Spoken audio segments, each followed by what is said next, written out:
有人真好运，赛车赛日路的无张地看到台湾乌熊仔囝。这个民众赛车经过玉里南安路这段路时，看到一只悬差不多30公分台湾乌熊仔囝伫路边，看到伊这个毛乌金乌金看起来足空间。关注民嘛讲，附近可能有台湾乌熊的家族希望大家唔通甲因作做。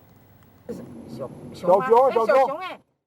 路的向出现一只乌色圆滚滚的细只的台湾乌熊，伫车顶开讲的民众拢注意到伊。这只细只乌熊敢若想要过车路的款，不过看到有车要过，就赶紧退转去路边。伊的毛乌金走入去路边的草坡内底，实在是足够水的。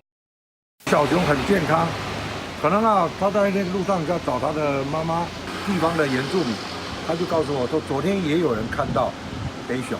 他也告诉我，这里应该有好几只黑熊。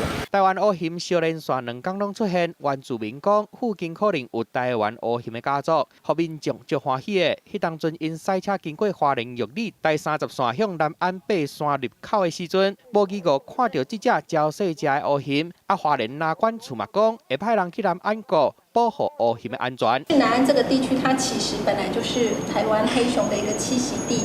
那我们也呼吁民众，就是如果在路上开车经过，还是有遇到的时候，那就是尽量用原路退回，不要去惊扰到熊。虽望民众看到细只乌熊足欢喜的，唔过若管处呼吁民众莫去影响到乌熊的生态，互过水的细只乌熊会当健康大汉。记者综合报道。